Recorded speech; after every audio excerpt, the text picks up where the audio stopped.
Hello lovely folks and welcome back. In this video we are going to start the process of sewing together our simple kirtle or dress.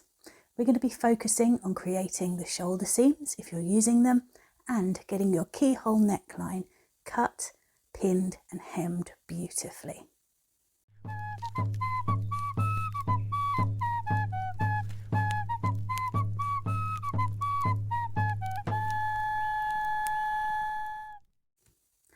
We're going to use these neckline templates that we created to make sure that we get a comfortable, close-fitting and well-placed neckline. And we're going to use our measurement charts to make sure that we're cutting this keyhole slit to the right length so it fits over our head easily. Now, keeping necklines fairly close-fitting is important for two reasons. Firstly, weather protection. You're going to be keeping out the cold and the wind and the rain. You want something as close in as possible, so that it functions well. And whether it's that or it's the burning rays of the sun that you want to keep off of your skin, either way, clothing is part of how you remain healthy. Therefore, important to make sure that especially your undergarments fit closely around the neck. Secondly, and this one's really important if your persona is male, having a neckline that was too loose or too open was considered, and I hate this phrase, unmanly in the Viking age. Now, today we know that clothing is for bodies and the sex or gender of the person that it goes on doesn't matter at all. But in the Viking age, there were some pretty intense gender norms going on, to the point where husband or wife could divorce the other for wearing clothes that were deemed not for them. There's a tale from Laxdæla saga where a wife makes her husband a very open shirt in order to be allowed to divorce him once he puts it on. It's hinky, but if your character, your persona that you're playing is male, having your garments closely fitted around the neck is the way that it would be most appropriate for the culture. Something to bear in mind when you're cutting this out, because it's much more difficult to make a neckline smaller than it is to make it a little bit bigger afterwards if you're not overly happy with the fit at the end. So we'll get our neckline cut out. Then I'm going to show you how to pin it nicely all the way round before we start sewing to make sure that everything's laying how you want it. And then I'll show you which stitches I use to sew all the way around, paying particular attention to reinforcing this little bit at the bottom here, because that's the place it's most likely to get damage or wear. So there's a little bit of intensive stitching we'll do around there just to reinforce that. What we'll also look at is a couple of optional extras that you can add into your neckline depending on how you want to close it. If you're going to use a brooch like this to close your neckline, you can pop a couple of little pieces just on the inside to reinforce the area that brooch is going to be going through on a regular basis.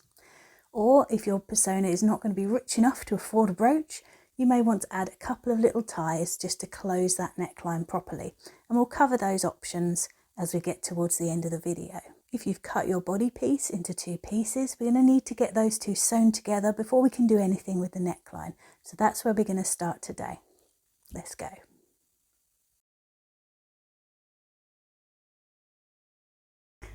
Welcome, weary travellers from the future. So it's about 3 weeks ago, and this is a completely different project that I'm working on. I'm just going to use to show you how you're going to join your two body pieces together. Now, you can see there, I've got the back and the front joined together all the way along the top and a little bit down the sides. We've clipped or pinned all the way along the top, and you can see I've drawn in my sewing line there as well, just in some chalk. This will mean that I get an absolutely lovely straight line all the way across. So it's exactly where I want it. It's really worth doing this when you're first starting and later on as well. Now, this is a darker fabric, so I've used chalk. Whatever fabric markers you've got, use those. Use the appropriate one for your fabrics. Because I'm using chalk here and it's just going to brush off when I'm finished. I've also drawn in where the neck hole slit is going to go. And these two little marks here, if you remember the neckline template that we made, this shoulder line here that we drew in, it's going to come in very handy now. So what I've done is I've folded the template along the shoulder line. I've laid it exactly in the midpoint of my fabric. I've marked the middle there. You can see it's gone down all the way so it can match up there. And what I've done is I've just marked where on the shoulder line the edge of that neck hole is going to be. And that is because when I sew this, you can actually do a lot less complex sewing on this bit than you're going to want to do on these. I'll start over here and I will back stitch all the way along here. Really nice, neat, tight stitches, because this seam is going to take quite a lot of force over the years. You want it to be nice and strong. So when I get to about here, I'm going to start popping the odd little knot in as I go through this last bit. I'm going to carry on till I get to about here. And that is because this line here, where the neck hole is going to be cut, is a weak point, because you're going to be cutting through that stitching when you cut your neck hole. If you've got a solid piece, you don't have to worry about this at all.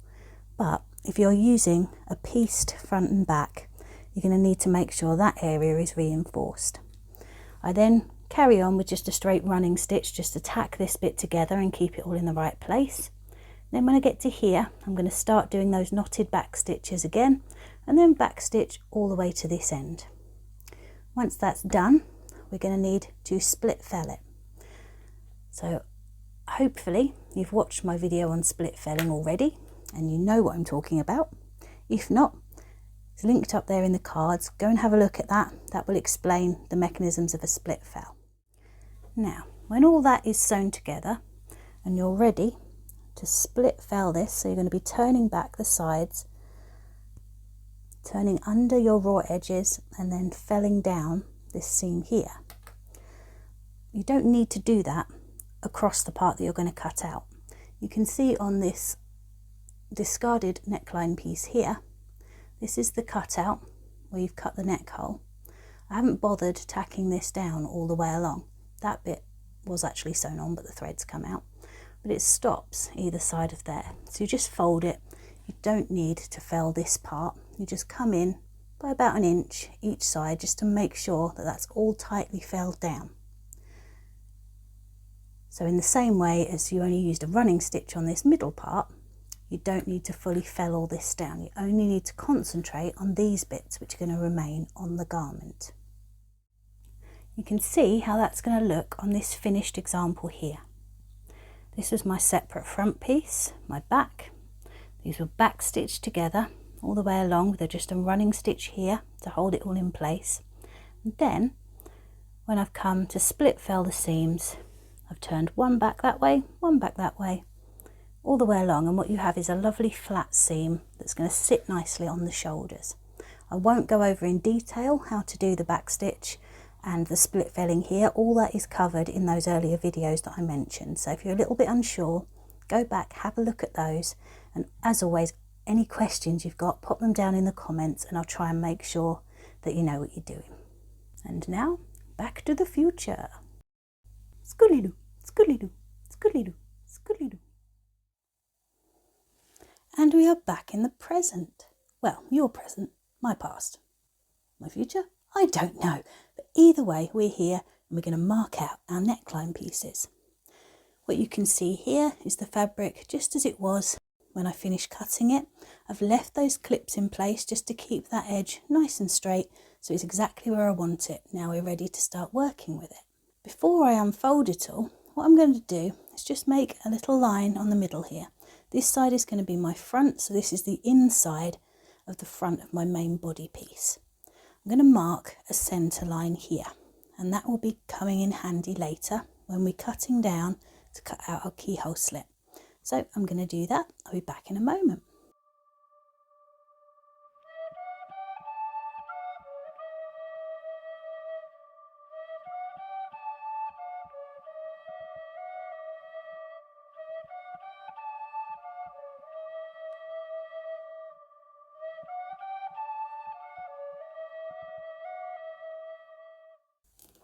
Just move that clip to the side. This is that centre mark that we made when we were marking out this body piece just after we cut it. I'm just going to very lightly draw in a line there that's going to come in handy for me in a bit. Whatever you're using to mark your fabric is absolutely fine. None of this is going to be seen when the garment is finished. It's just helpful guides for you to make sure you're happy with the line you're getting. If in doubt, just check again. Just coming back this way. That one's come over a little bit. I know. I'm very happy with both of those, so I'm going to use that line.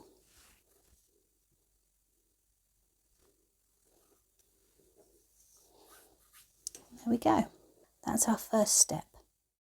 Now that's in place, what I'm going to do is flip the whole lot over, then we're going to make a similar mark about here on the other side that we're going to match up with our neckline template. So that'll be the first time we use it. We're not quite ready to draw the whole neckline in yet. We're just doing a couple of preparatory lines first. Okay, so now we're working with the back of our fabric. Once again, I'm using my cutting mat to keep everything really nice and lined up. Just gives me a visual guideline to make sure I've got everything where I want it. Obviously, if you haven't got one of these, it doesn't matter. Just check with your rulers more often to make sure that everything's where you want it. What we're going to do now is use that tiny little mark there. That's our midline mark. And we're going to measure once more across to check our centre line. Now what we're going to do is we're going to make use of our neckline template for the first time. We are just going to lay it on upside down for the moment. We've picked, I'm using 16 here for my centre line point. So I'm going to lay this on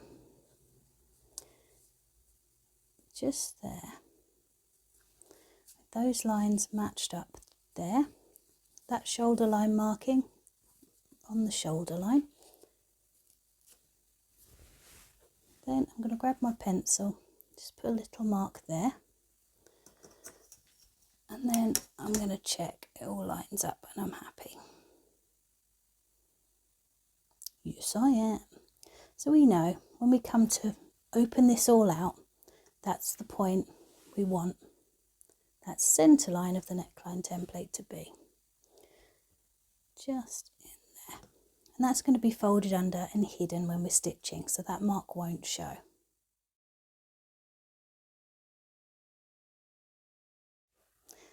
Now back to the front again. If you remember, there's these two little marks either side that show where your sleeve pieces and your little underarm gussets are going to go. But then we've got all this excess fabric below, and especially with something like a dress, there's an awful lot to work with, and these raw edges are vulnerable. You can see just there, hopefully. I'm having to put the camera very high to actually get all of this in, so hopefully you can see that there. There's some little areas of fraying starting already, and I want to minimise that. So what I'm going to do is slide it up the mat a bit, and then I'm going to fold the lengths up to about here, because we don't need to be working with this section of the garment at the moment. We're just going to be working up here for the next few videos. So we're going to fold those up, get them out of the way, so there's less chance of any stretching or fraying happening while we're doing the top half work. Do each side separately, and we're just going to fold it up just an inch or so, maybe 2 inches underneath that bottom mark that marks the edge of our gusset.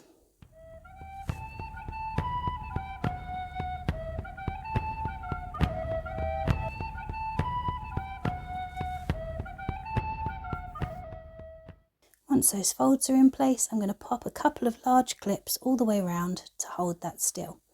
Take note, we're only working with one side at a time. We're going to do each side individually.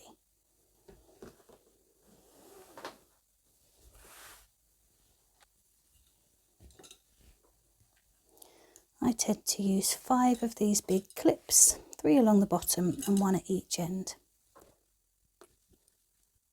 That's just going to keep it all up out of the way for us. Now I'm going to flip it and do the same to the other side. And there we go. We've got that all nice and neatly folded up. It doesn't have to be perfect. It's just to minimise the amount of stress and strain there is on that part of the fabric while you're working on the top. Now we're going to unfold it all, start drawing in our neckline.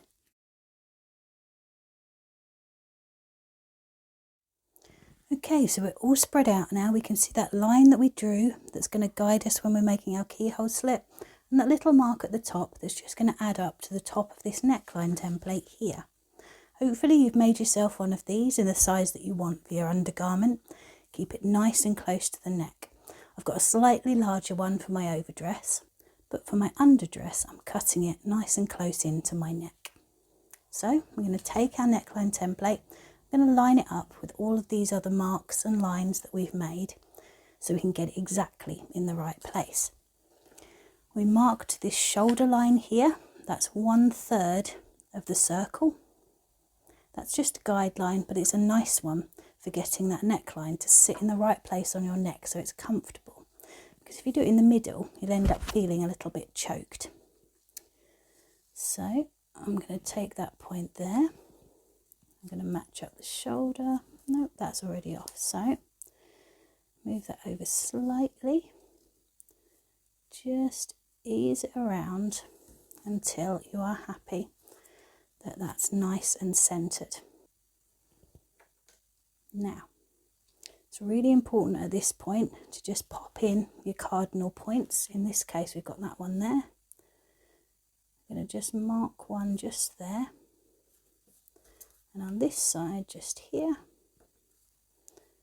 And at the bottom. Because if you slip as you're going round, drawing around that circle, you want to be able to line it up again straight away. So I'm going to pop something heavy on there. In fact, that's a bit awkward. I'll use something else.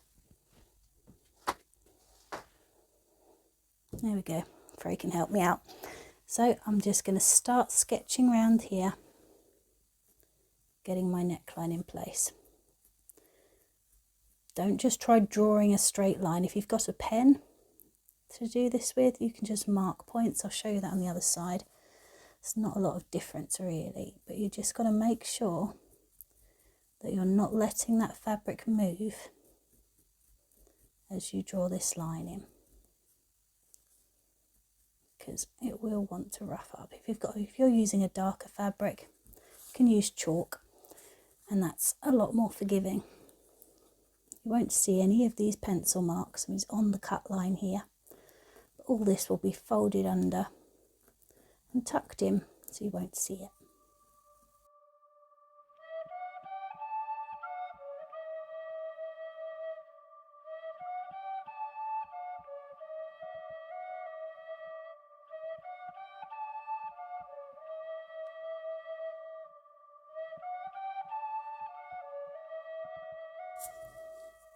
Okay, so I've drawn all the way around that now. Before I move this out of the way, I'm going to do that keyhole slit length.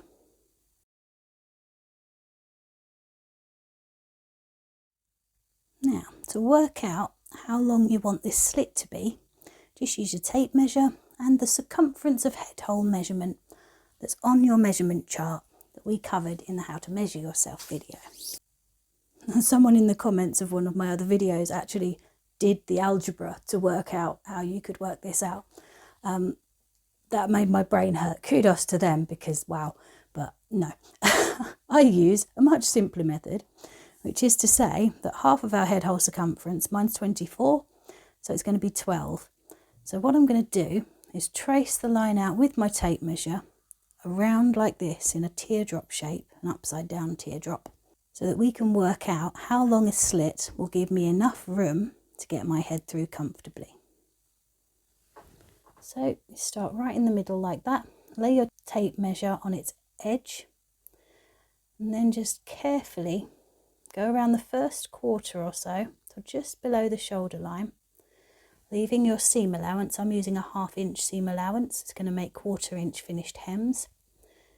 And then find your 12 mark, and from that quarter mark there, just hold on to it, bring it down until the 12 meets the line that you drew in earlier. For me, that's there. So I'm going to make a little tiny mark ever so slightly above it or on it, it doesn't matter. Millimeters at this stage are not going to make a difference. So I've marked in there. That is going to be the length of my keyhole slit. So when I come to cut it, I'm going to stop there. Now if you've used chalk, you can just rub the rest of that off. It does actually work on fabrics. As long as you haven't pressed too hard, you can use your eraser just to get rid of most of the rest of that line that you don't need anymore. But again, this is on the inside. As long as you mark lightly and don't use a pen for this bit, washable fabric markers are perfect, but I haven't got any at the moment because my last one ran out and I've never replaced it. Once that's all done, take our template away and we can see what we need to remove so that we can hem our neckline. I'm going to get that cut out, and then we're going to talk about pinning it all into place and which stitches to use to keep it laying nice and flat and keep that bottom part of the slit, which is the weakest part of the whole neckline, nice and strong. See you in a bit.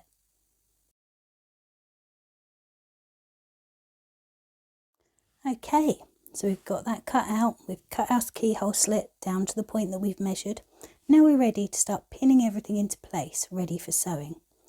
Now this is where the sewing clips come in incredibly handy because they're really quick to use, and I really recommend you get some of those just to make this part of the process quicker. You can pin, but using clips around this part makes things go a lot faster. So we'll do that first. We'll get to about here, and then we're going to talk about what we do with this bit.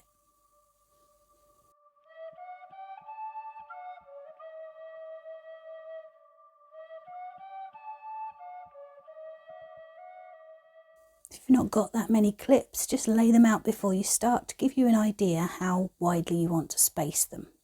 I've got quite a few, but as I'm trying to do 2 dresses at once, I'm spread a little thinner than normal. It doesn't matter. Whatever you're using to clip your fabric, get that ready to go, and then we're going to start getting all of this turned back for our double turned hem. I always start with the very top. Just going to take it back and start finger pressing before I start pinning, just to kind of give the linen an idea of where I want it to go. You'll find there's a little bit of unevenness sometimes where the fabric's just pulling in a slightly funny direction. Just ease it round as best you can and get a feel for what your fabric's wanting to do on both sides, and then we'll proceed to clipping. This bit here always gets a little bit tight. I don't really know why, but it does. So take extra care with that bit.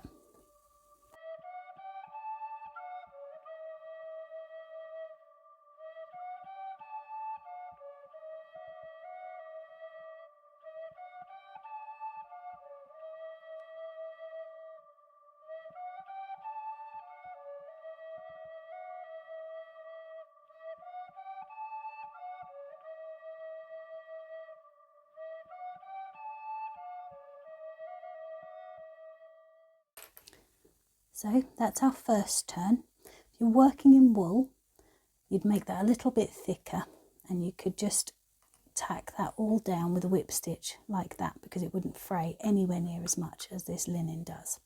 However, because we're working with linen and we want it to stay nice and strong for a long time, we're going to turn it all again now.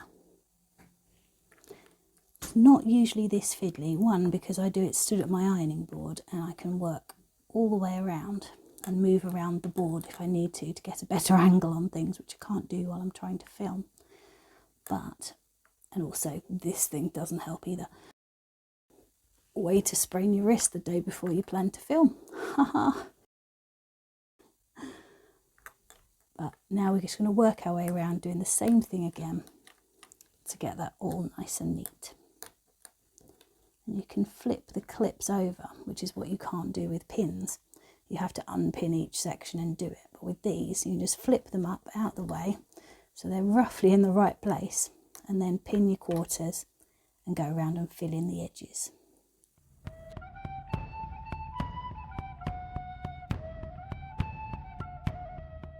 Don't forget that finger pressing the sections before you re-clipping, just giving it some pressure, it's a really good idea with linen because it doesn't spring back quite the same way that wool will do. And it really helps it to keep the memory of the shape that you're trying to persuade it to acquire.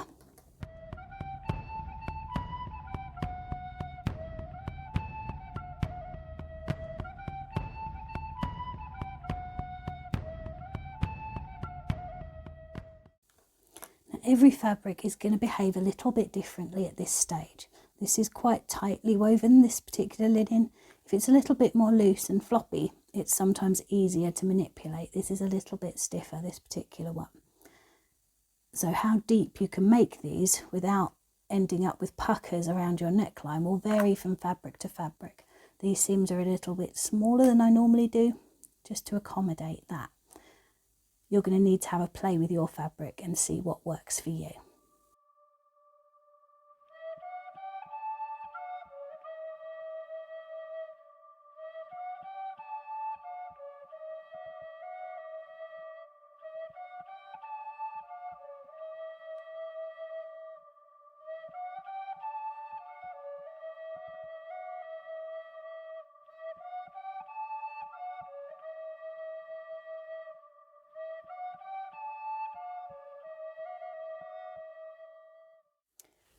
Okay, now we've got that all pinned into place, we can leave that there. It's all ready for us to come back to when we want to.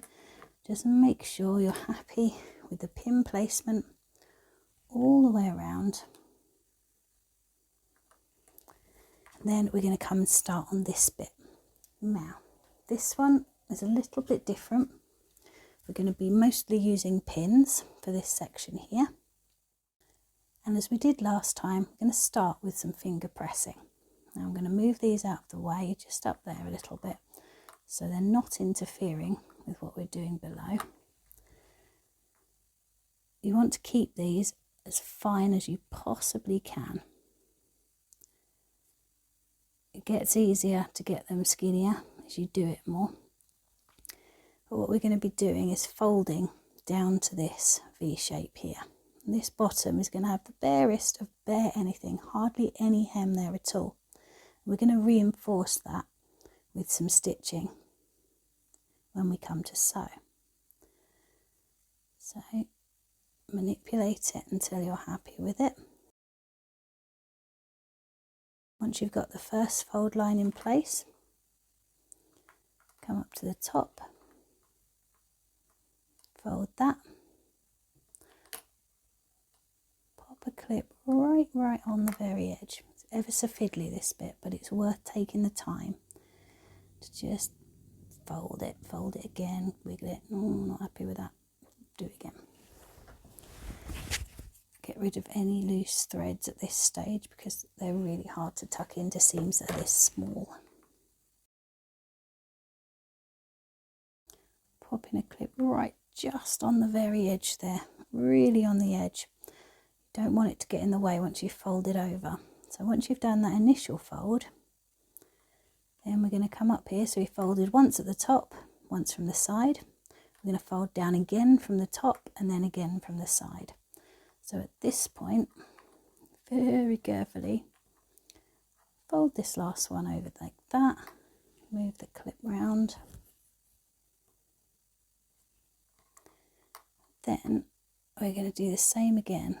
This bit, so hold it all in place with your fingers, turn that under, pop your clip back up in place at the top, then we're going to do this last turn at the end.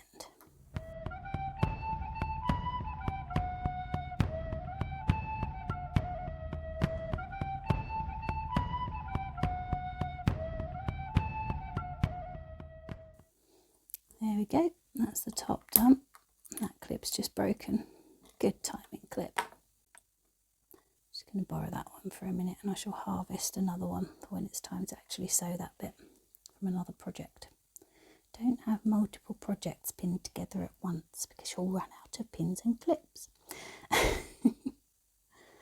Just tucking that under as much as I can all the way down. That bit I'm happy with, so I'm going to pop a pin in there. I do this side vertically and the other side, well vertically, but this side downwards and then the other side upwards normally. But if you're struggling, pop the pin in and you can always switch it around at the end before you start sewing. It's because when I whip stitch, I go from right to left, so I stab myself with pins if they're in the wrong direction. Yeah, once it's in, I turn the pins round.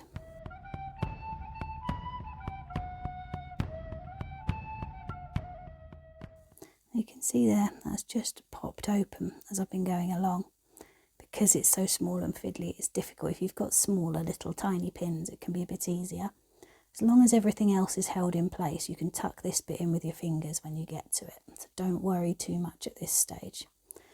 I'm being a little bit fiddly, but I actually don't need to be.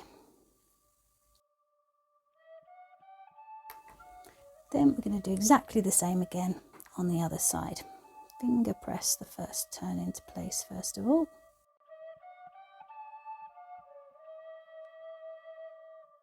So turn that one, then you're going to turn the top again. You can pop your pin right on the end there, if that makes you feel better, but you don't have to. Just before we do that last turn, once that bit's down, I'm going to come back to this bit, I'll even that up right at the end. So again, you want to press back. This bit's going to have some little fluffy threads starting, don't worry, we'll tidy those up once we get there. And sometimes it's easier to do your middle bit first and then tidy up the ends once that's in place.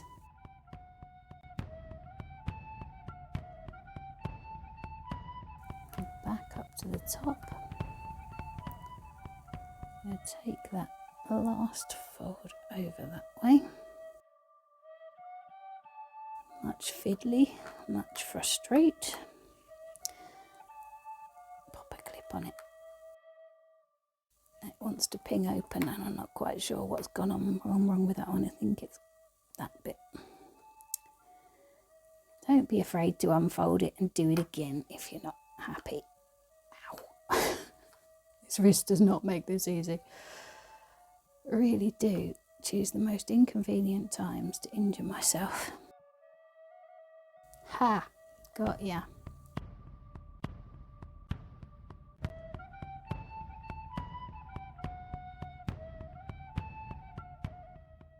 Now what we're going to do is we're going to start just below that fold on this one so that we can leave that clip in place, and we'll take the first pin out.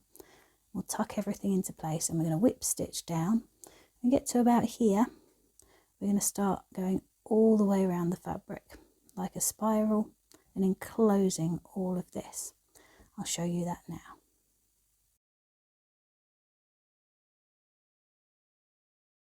Okay, so we're all pinned into place and ready to sew. I've fixed my cotton, my linen thread in there. I'm using a very nice fine natural linen thread to sew this with. Doesn't quite match in tone, but it's not a big deal. This is my poorer kit after all. So the first thing I'm going to do is just whip stitch down this length until I get to about there. When I get there, I'll stop and show you what I do with this little piece at the bottom to keep it nice and strong. Now hopefully you've watched my video on whip stitching. You know how to use it to hold down a hem. Just going to be taking nice small steady stitches all the way down.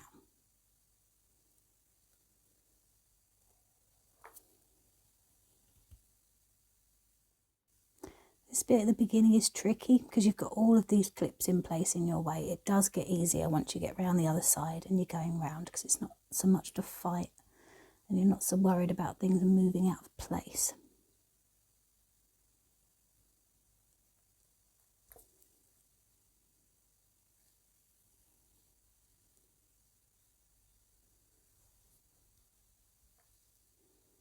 Trying to make sure that I get 3 stitches per centimetre, roughly. Linen 3 to 5 stitches is average, something like that, to make sure this is really well held together. Now you can see as I'm getting closer, it's even harder to get it pinned into place properly. I'm having to go very slowly and manipulate the fabric into place with each stitch. This bit is slow, but be patient with it. You will not regret doing it carefully when you've got the finished result. You can see I'm just tucking it under with my thumb as I go along, making sure the bit that I'm going to be sewing next is in line, just for a centimetre or two as I go along. Pop in a couple more stitches, getting thinner as we go.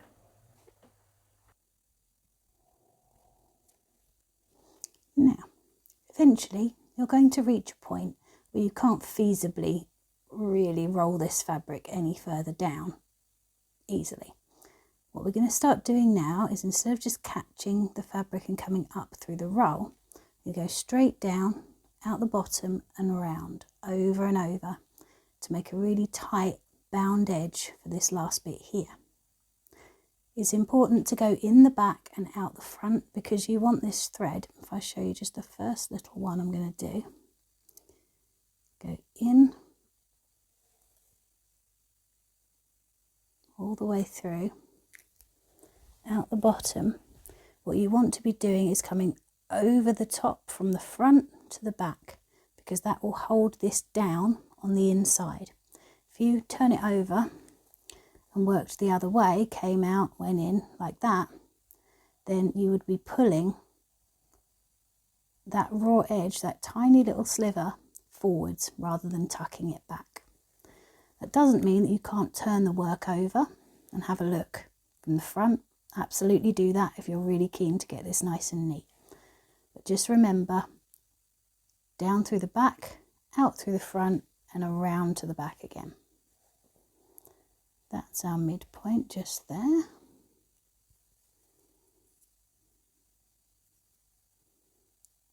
Try and tuck it all under manually as best you can, and then let the thread do the work after that.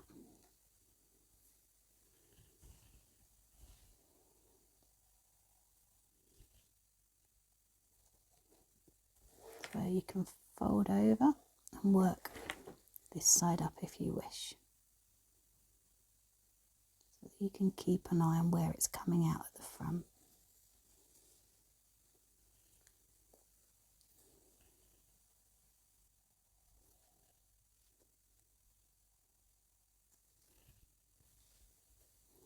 After you've done a few, have a look at your spacing and see if you're happy.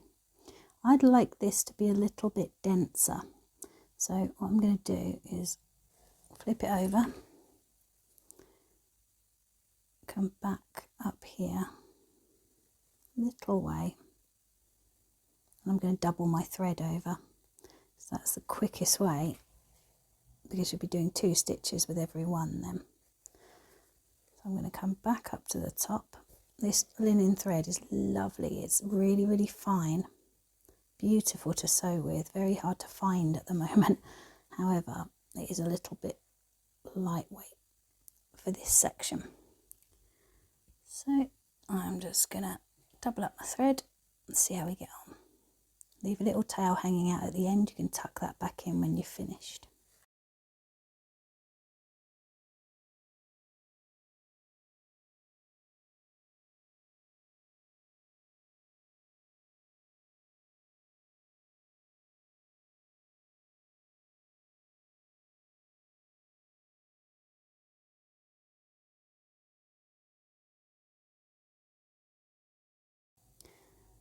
So we're almost to our midpoint there. There's a very faint line I can see that I'm working to. There's just literally a couple of threads folded that side. We're just working with about 5 threads plus those 2. Very few, but we're binding them incredibly closely, so that when you're pulling this on and off of your head, what you've got here is really, really strong.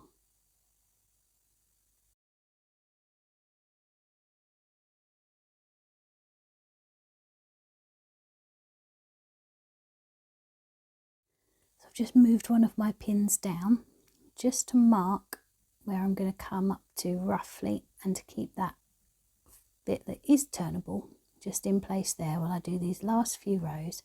Then we're going to switch back to a whip stitch when we've got a nice balanced curve here.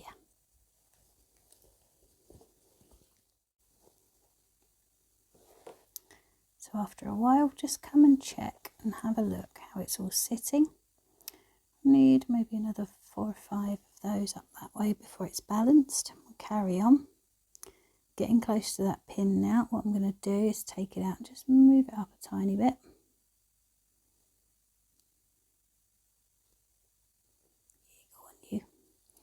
So now we're going to do a few more.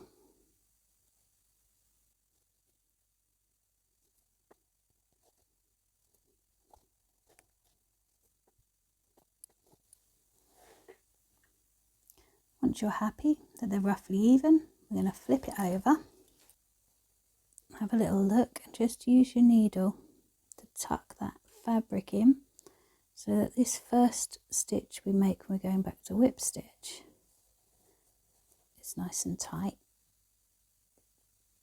I knot it off at the back there just so that I know it's really firm. And then what I'm going to do is need to switch back to standard width thread now.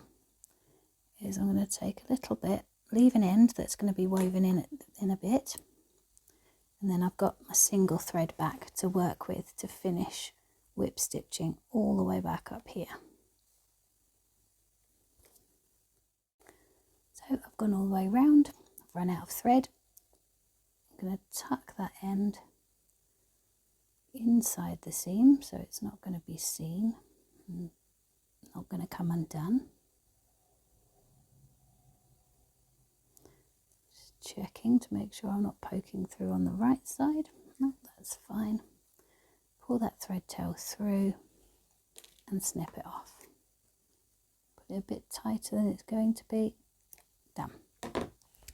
So I'm going to weave these extra ends in. I'm going to hide them again in the seam allowance just like I did there. So here we are, we've finished off our keyhole slit. These have all been whip stitched back and turned under, and you can see on the front that nice little V shape at the bottom there. It's been double wrapped to keep it really strong so that this bit won't tear when you're pulling it over your head. So what I now need to do is a whip stitch all the way around here. I won't show you all of that. I'm going to go away, do that, and see you in a little while. Bye.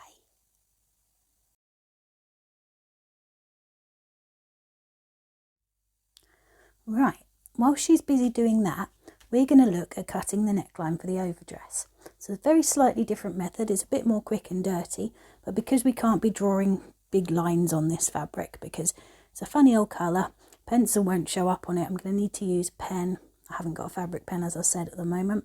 So we're going to have to be a little bit more careful where we're putting our dots and things. So what we're going to do, we've got our pin in here. We've got our mark there that we made that's dead on our midpoint. So we're going to make use of that. This template I've cut 1 inch larger so that there'll be a 1/2 inch all the way around where my undergarment protects me from the itchy scratchy of the wool. Yay! So we're going to take our template and fold it along the shoulder line. You'll remember me doing this in that section earlier when we talked about the shoulder seams. So what we're going to do, if you've already got those marks, you don't actually need to do this bit, but if you didn't and you've got a single piece body, we'll do it now. So I'm going to line up that neckline template dead on so that I can make a couple of little marks just here either side where that's going to come to. What I'm going to do is grab my rulers and check that that's lined up properly. I think it is, but we have to be sure.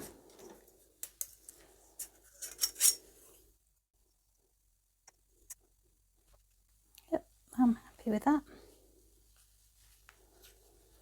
My midpoint line lining up nicely with my rulers there. Just knocked it out of place. Oops. I'm happy. A few millimeters off isn't going to be the end of the world. Just get it as close as you can. And then I just mark a little tiny dot there. Don't draw a line with this one. We're going to use the rulers to check the keyhole slit at the end. So now, same again, we're going to flip it over and just pop our little mark in at the back. So we've got our neckline template. Once again, I'm going to use this line on my cutting mat. What you could do is just double fold it like that to get that little bit out of the way so you can mark that bottom there. Fold it again. Lots of folding involved today. Then you line it up. Make sure you're happy that you're dead on.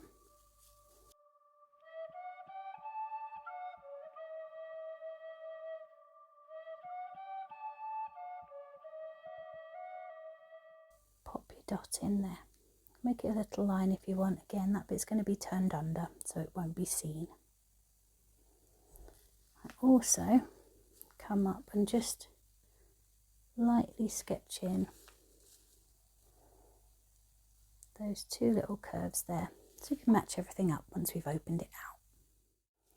Okay, so I've just opened everything out. This line is already trying to disappear, so I'm very gently going to put a tiny little mark on the middle of that fold line just to keep everything where I want it. We're going to lay our neckline template now onto this part here where we've made these marks so that we can get it exactly where we want it. I'm happy at that.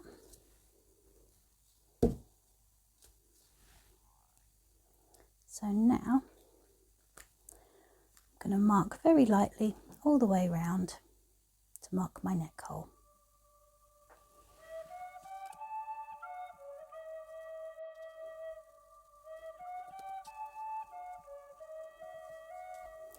Now we need to know how deep to make the keyhole slit on this one.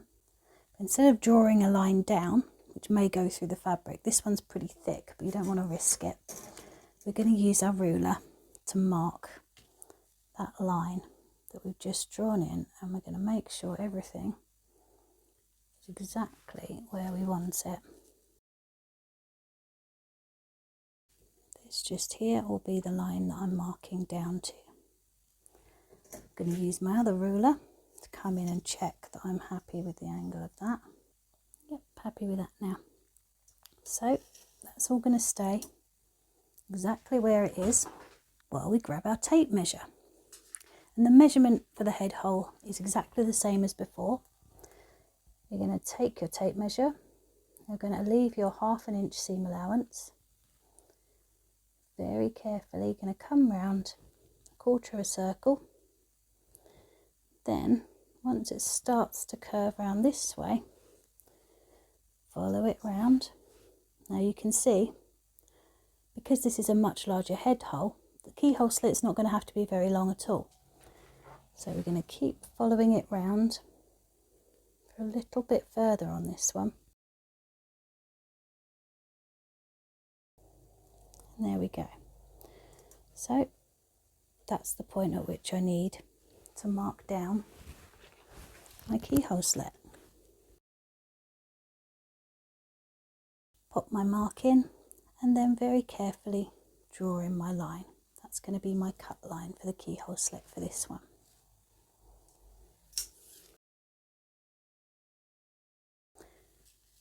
And there we have it, ready to cut out.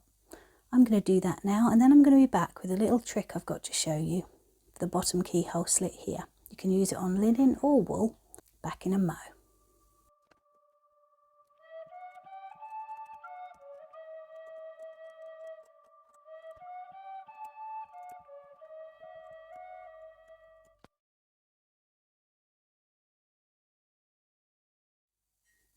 Okay, so now with pinning our wool, this is for our overgarments, something a little bit different. This is a technique that you can use if you've got woolen fabric. You don't have to double turn this edge because it won't fray nearly as much as the linen will. So if you're using wool for your overgarments, this is an excellent technique. Now, this is a little bit of a cultural mishmash, and I don't normally do this. But what I want to do with this garment is show off some of the fancier little protection techniques that we've got for clothing, to show that even if your clothing is very modest, you can still add little details that are going to make it last longer and that really bring the clothing of the time to life. So what we're going to do is, firstly, we're going to single turn this, not double turn it. And we're going to use a technique that was found on the shoulder ham hood, where the raw edge was turned over and then a cord was laid just over this raw edge, and then the whole lot was couched down together. I'm probably going to whip stitch rather than couching because I like how it looks on the outside a little bit more, but we're going to get this pinned into place and have this cord, and we won't unwind it until we start sewing, but this piece of cord will go all the way around. What I've done is I've drawn 3 of the warp threads out of the fabric that I have left over. It's S spun thread. If you've had a look at the Cords and Braids PDF, then you know what I'm talking about. I've mentioned it in a lot of the videos as well. The direction of the spin on the actual thread itself goes that way, so we're going to spin in the opposite direction. We're going to Z ply. So S spun, Z plied. And that will go down over that raw edge once it's turned back. So let's get some of this pinned into place, and then I'm going to tell you what we're doing with this bottom bit. Okay, so I've laid what clips I've got left out. I'm going to fold back the neckline once all the way around, using that 1/2 inch seam allowance that I've allowed when cutting. It may come out a little bit less than that. As I said with the linen, it depends on your fabric, how far back it will let you fold it before it starts getting grumpy. So we'll have a go, and if we need to adjust, we'll come back and do that in a moment.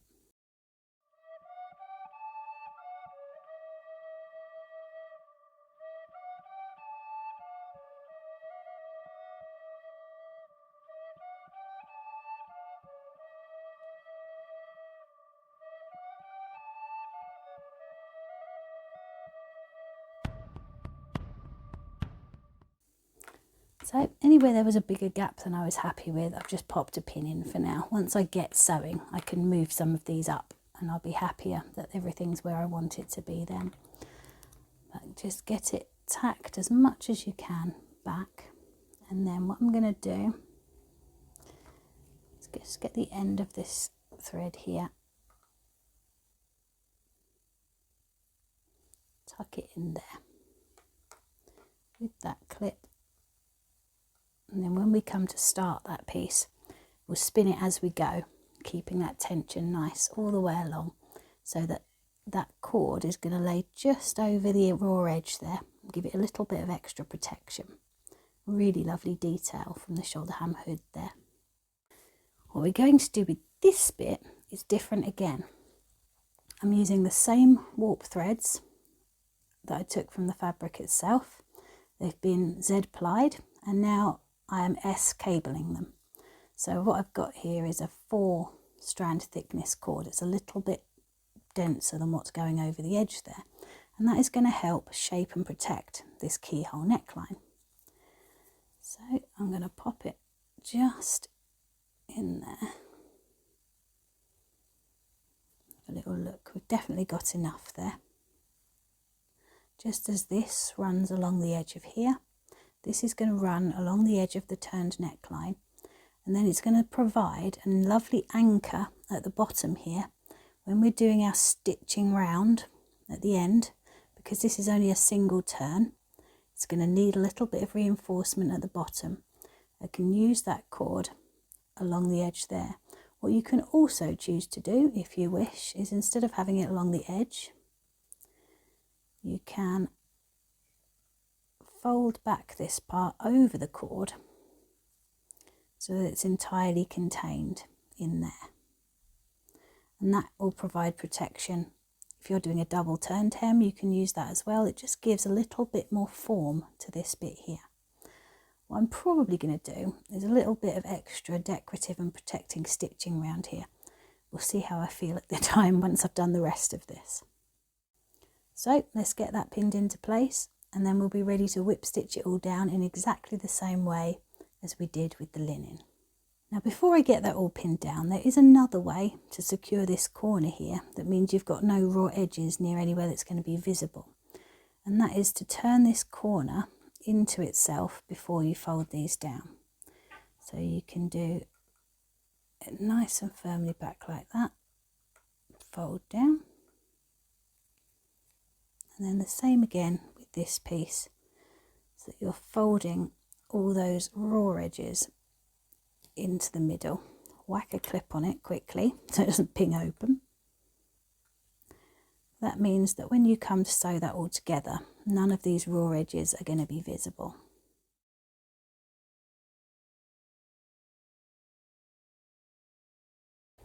Now again, I'm not going to pin this into place. I'm going to work with it loose as I go so that I can manipulate it to where I want it to be. I'm just going to fold that over out the way, do the other side, and we'll be good to get started.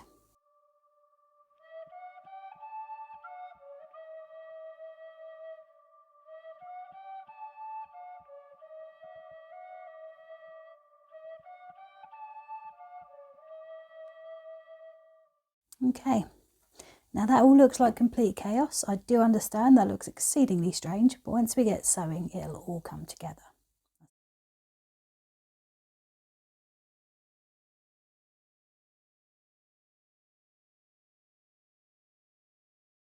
The first thing that I want to do is secure this little bit at the top that's trying to pop out. So I'm just going to use some whip stitches. I've secured my thread to the fabric already. I'm going to use a few whip stitches just to get that held nicely in place so that it doesn't ping apart as I'm trying to do other things. It's very fiddly, takes a little while, but you won't regret doing it.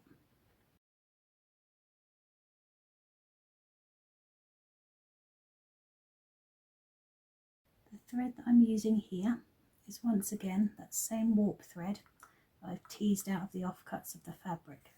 I'm using the warp because, as was the case in a lot of Viking Age fabrics, the warp threads were usually more densely spun, slightly harder and tougher than the fluffier yarns that we used in the weft. So for jobs like this, where you need it to stand up to use over lots of years, using the warp threads is probably going to be your best bet. Not all fabrics are like that. You're just going to have to play with what you've got and see which of the two systems are the strongest for you. Sometimes they're exactly the same. It makes no difference, but this one is definitely very much more rough and dense in the warp than it is in the weft. The weft is quite soft and fluffy and breaks really easily. So I'm going to put one more stitch in there, and I'm not sewing all the way through to the front with these ones. I'm literally just catching these edges that I folded into little triangles to keep it all nice and close together.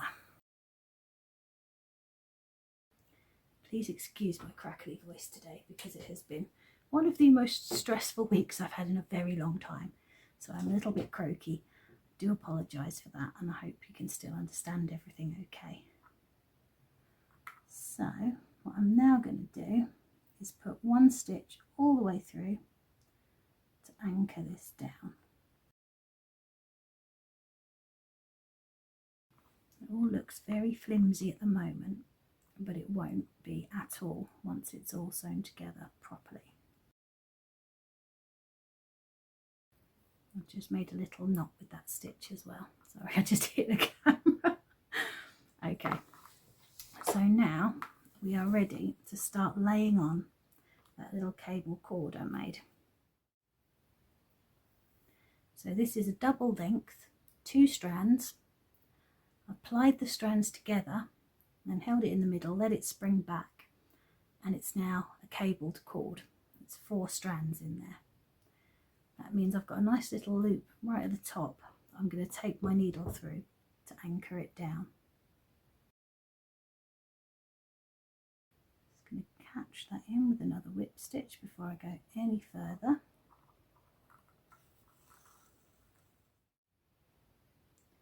Now you can see what I'm doing there.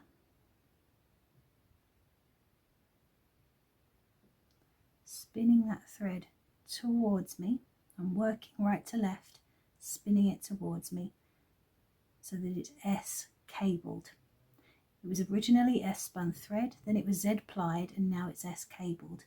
If you're not sure what I'm going on about, take a look at the Cords and Braids PDF, because that explains those terms, so you'll have a bit of a better idea of what's happening. But what we're going to do is lay this cord, tightening it up with each stitch that we do. And as we whip stitch this down, we're going to be catching this cord with every stitch right along that raw edge. It is tricky to see, I know, but hopefully once it's all done, it'll make a lot more sense. Spin the cord, trap it with your thumb, make sure it's where you want it, and then start the whip stitching. Now when you're whip stitching on a single turned edge, you need to make your stitches a little bit deeper than you do if you're just catching the very edge of a turned edge. However, using this warp thread out of the fabric itself means that it's going to be hardly visible when it's finished. You will occasionally get bits like this bit, which are really annoying and quite hard to deal with.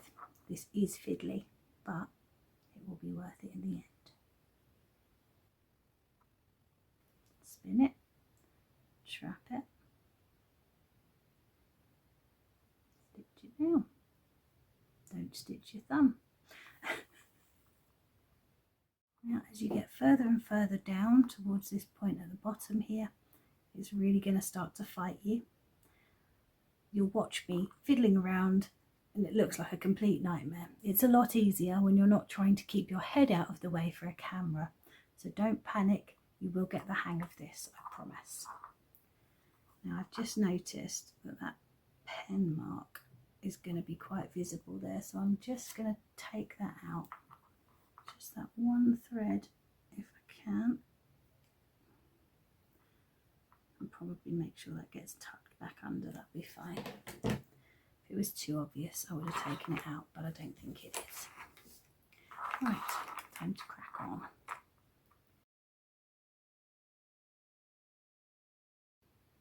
Twist the thread towards me, catch it down. Now, there'll come a point when your turn is not deep enough to keep these weft threads in their place, and that's when you've got to start rolling around the whole thing. So we've reached that point with this one now, I think.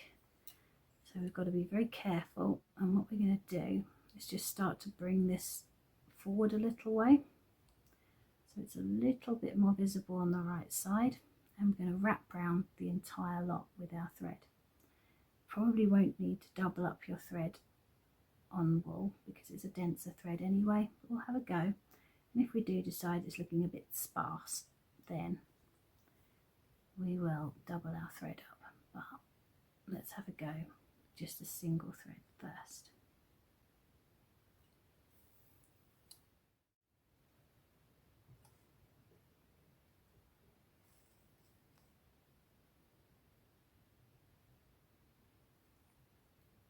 You get to the very end of your loops, just make sure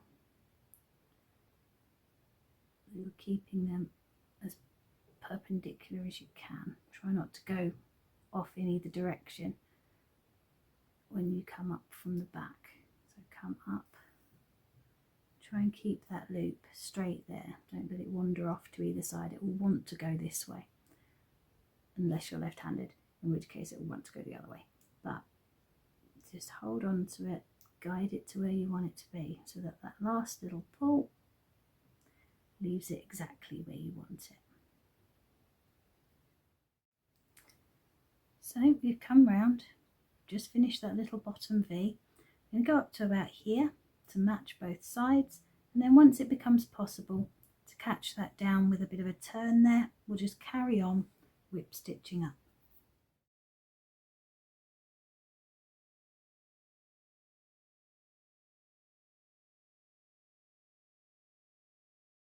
So now we're going to start whip stitching all the way around, just laying that cord right at the edge, covering the raw edges as we go along to give it a little bit of extra strength and longevity.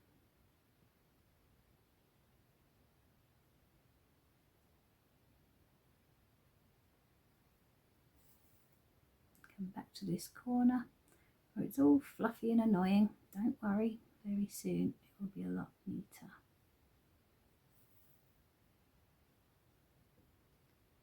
Use nice close together stitches for this bit, keeping it all exactly where you want it.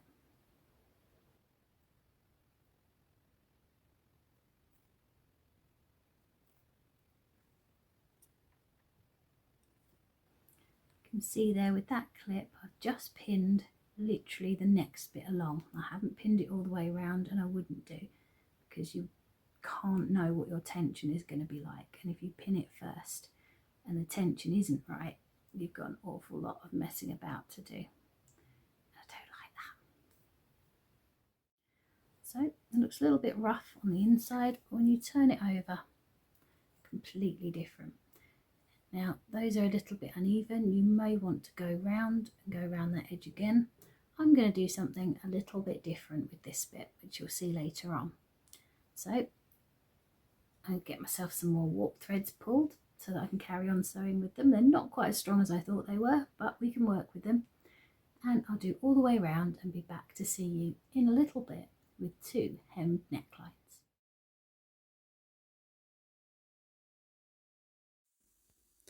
And here we are with both necklines fully hemmed. We've used a really similar technique for both, except on that woolen one we've laid the extra filler thread round just to secure that raw edge down a little bit more firmly. You can see as I've gone round, and I'm not fighting to show you things under the camera and dealing with all the technical difficulties that presented themselves this time, that stitching with that filler thread gets a lot neater. That's what you're aiming for all the way around. If we flip them over, here's what you're going to see on the right side. Now you could proceed from here and leave these like this. They're absolutely fine as they are now. However, there are a few little optional extras that I'm going to show you that can make the functionality a lot better.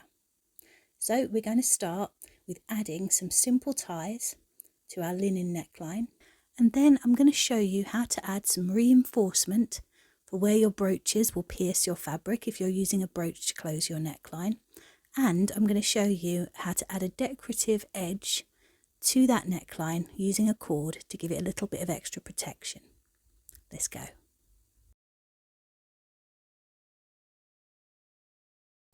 Now, you can see here I've added a couple of little ties. These are made with a 4-strand whipcord.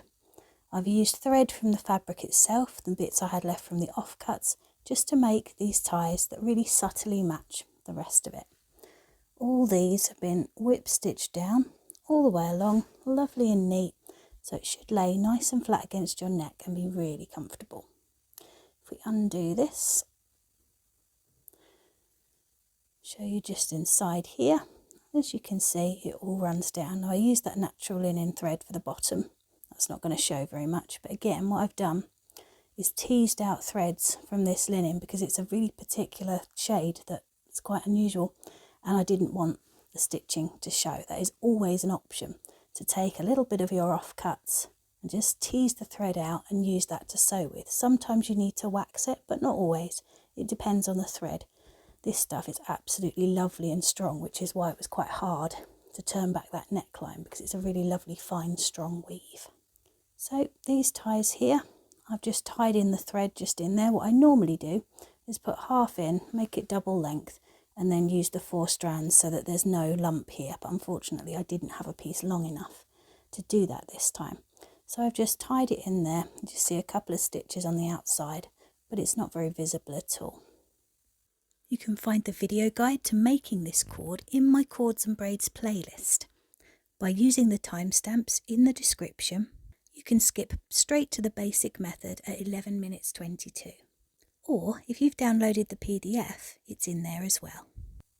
So now you've seen what the under tunic looked like, let's check back and see how the wool one's getting on. Very exciting.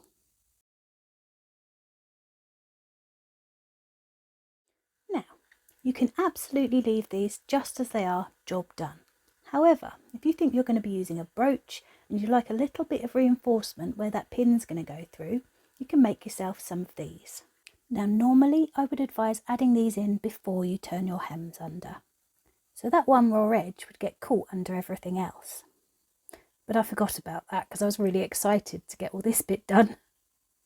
So if we want them on here, we're going to need to add them in afterwards. And you can use the same technique for any existing garments you may have. So I'm going to line these up as close as I can, both sides, and then sew them both down to give me a double layer where my brooch pin is going to pierce the fabric. because after a while that single layer will start to stretch and pull a little bit. Both of those little triangles I've hemmed down the long side already. If you're doing this in linen, you would need to hem all the way around before you sewed it down onto your project. Then I've laid it down onto the work as close to that already hemmed edge as I can.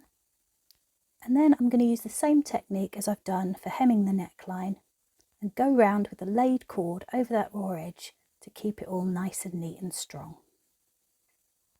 So I shall be back in a moment to show you that all finished. And here we are. I've secured those triangles down in just the same way as I have the neckline hem on this garment, using those filler threads to make sure that those raw edges are really nicely tucked down. As I said, I would normally tuck those corners underneath the hem before I whip stitched it down, as that will make a much neater finish. That double layer of fabric will just give you some extra protection against your brooch pins making holes in the neckline of your garment, and keep it strong and functional for longer.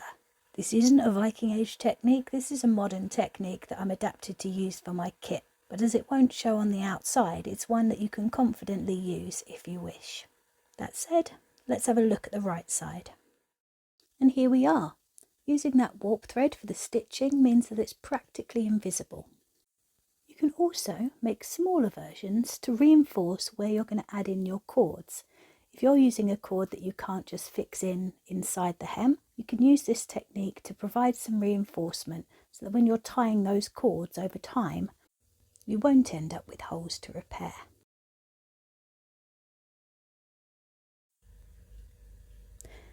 Now there's one last thing that I would like to do, and that is to add this 4-strand whipcord as edging to our neckline. It's the same type of cord that we talked about with the ties, except this one is in wool to match the wool garment, and it's in 2 colours to give a bit of decorative element as well.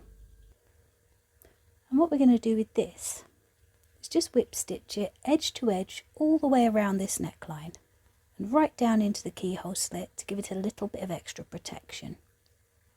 So I'm going to check that I've got enough, get it all roughly laid into place and have a play, and then I'm going to whip stitch it edge to edge all the way around, just catching the underside of the braid and a few threads of that neckline hem for an almost invisible join. Once again, if you have a look on the Cords and Braids playlist, you'll see a video named Authentic Techniques for placing and attaching Viking Age cords and braids. That's got all the information in there on how to use this technique. Timestamp 2627 will take you straight to the technique I'm going to be using.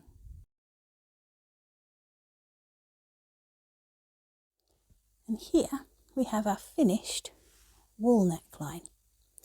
You can see just here that 4-strand braid has been sewn on edge to edge, and it's just going to give it that little bit of extra protection and add a little bit of interest and detail. You don't have to do this, but I just really wanted to on this one. Remember, we had our single turned hem with that little bit of cordage just laid down and whip stitched down over that raw edge to just give it a little bit more protection. And we've sewn in just a couple of extra triangles there so that this part, which our brooch is going to go through, is that little bit stronger. Now, what you can do if you're not going to use a brooch is just extend these cords out to make 2 ties, just like we did on the under tunic there. The choice is entirely up to you. I just wanted to show you a few of the different options that we've got for necklines.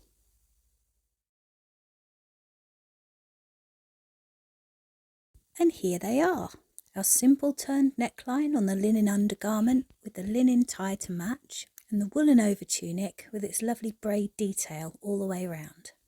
You can see when the 2 are laid one on top of the other that there's around a ½ inch all the way around where the under tunic peeks out so that it can protect my neck from coming into contact with the over tunic. This also helps the wool garment stay clean and not need washing as often.